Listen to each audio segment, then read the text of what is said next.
garbage. Drink the water. I'll drink the water. I think it's the way it's supposed to be.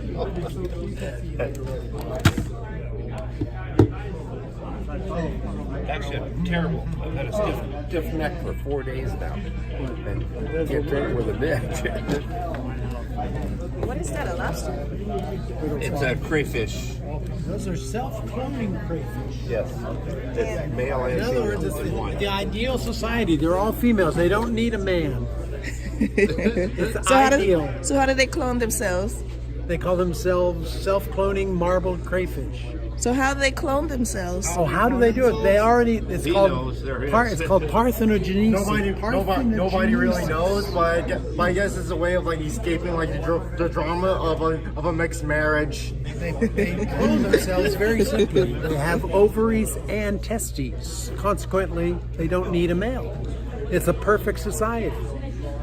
Like Amazon woman. 90, I think. 1994. 1994. They were discovered in a pet shop. The guy got one, and all of a sudden he had more than he knew what to do with.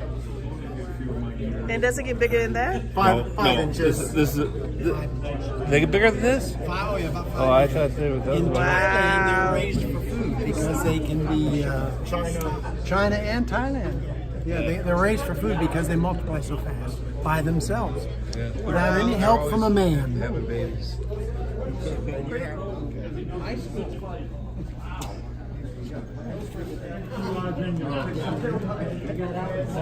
Yeah, he's fast.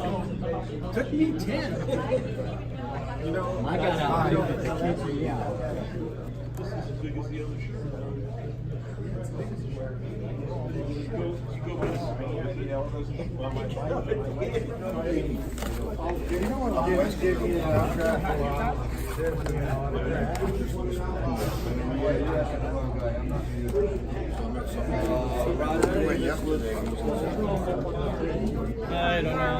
They're actually books in there too. Wow.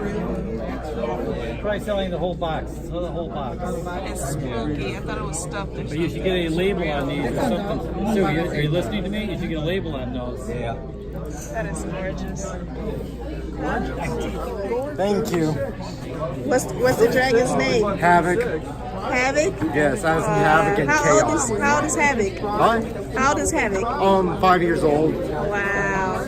I definitely want to get one now. I believe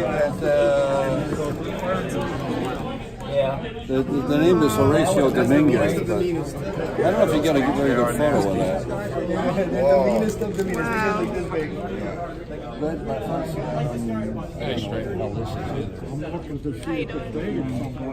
Guys, everything on the seats, we're gonna get started here.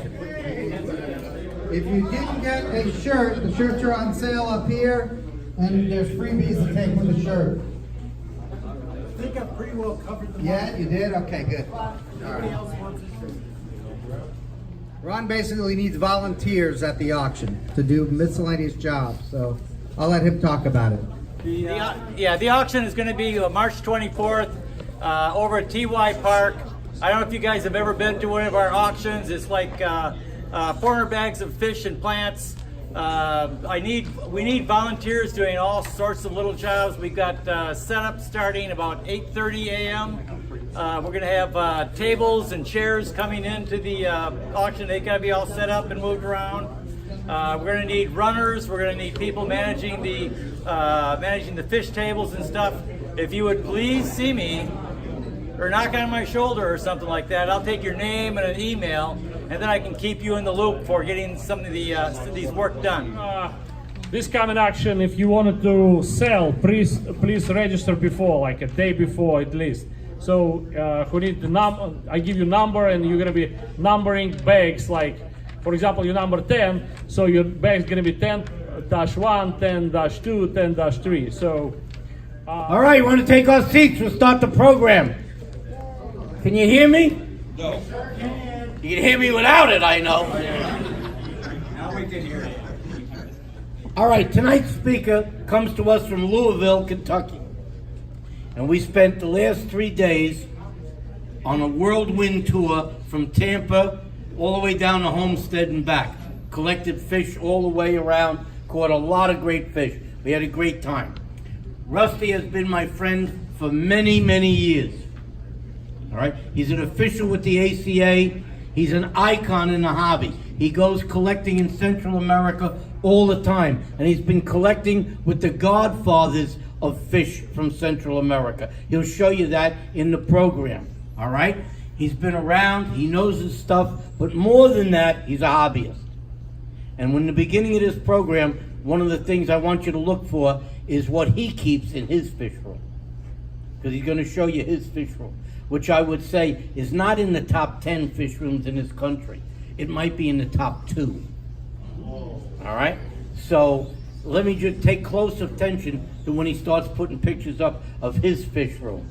All right? So I'd like to introduce to you one of the great speakers we get here. He speaks all over the country. As a matter of fact, all over the world, because he's leaving here, going home, 6 hours, packing a new bag, and going to Monterrey, Mexico, to speak at that convention down there.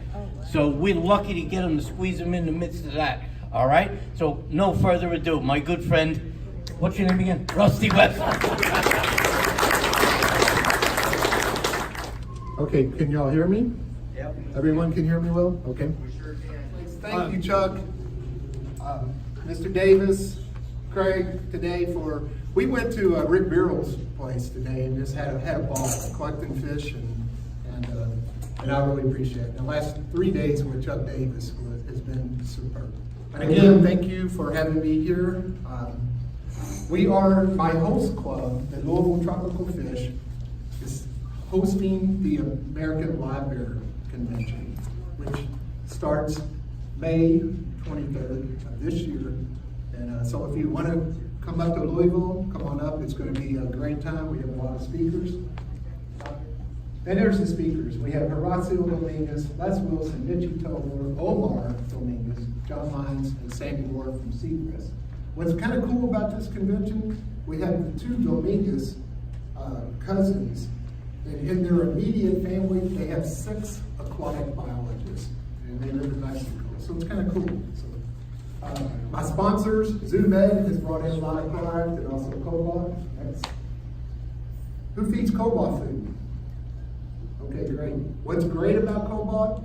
You can feed 1/3 less, number one. It's one of the few flakes and pellets that have probiotics and prebiotics injected into the pellets and flakes. And it just makes the fish way healthier. These products right up here on the table.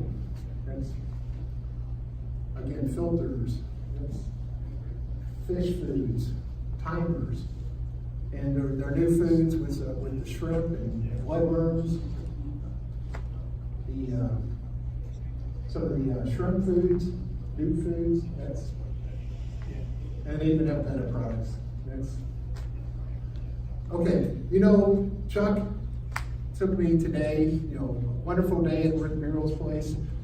I was recently in Salt Lake City, and that's Bob Allen on the left and Mike Dennis on the right. So what they do is they take us out to the Salt Lakes, their speakers, to collect brine shrimp eggs. Everybody knows what brine shrimp eggs are. They're like $50 a can. So they took me out, and we were out there for about 7 or 8 hours, and it was 10 degrees above zero, freezing cold. And we had like literally a cup full of eggs. And there's the fish house. It's about 1,400 square feet, 2 levels. When I bought Perfecto tanks, because I used to be a Marine Land speaker, and Marine Land owned Perfecto, so I got a great deal on aquariums. And the 90 aquariums or so are all Perfecto, mostly big tanks, like 265s, 220s, 180s. And here's the fish room. Right. And that's what it looks like today. That's it. Southern Mexico, Guatemala, Western Honduras. We're going to go a little bit into Panama. But I'll keep my live bears. My live bears are kept with my cichlids. I'm a cichlid person first, but I do love my live bears. And I keep them in big tanks, lots of plants, lots of rocks, both cichlids and live bears. Because the problem with swordtails in the hobby is they don't get very big. And the reason for that is because it's how they collect them and how they raise them on farms. They can't really seine for them because they jump and they bury themselves in the sand and the mud. So they put out bait traps. These bait traps are pulled every day.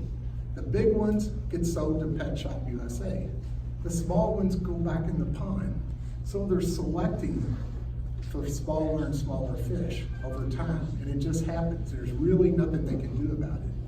So with that, I'll end it. I thank Chelsea Smith for helping me with the PowerPoint, and there's a photo by Spencer Jack next. So thank you. I'm here for questions.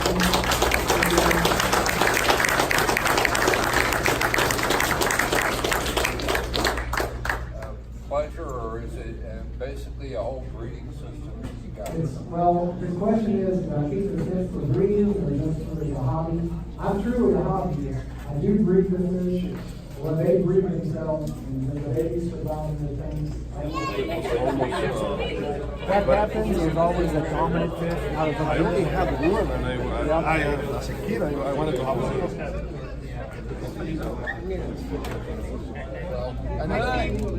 What are they called again? I forgot. Ellie Jack. Elijah, yeah. I think I got a little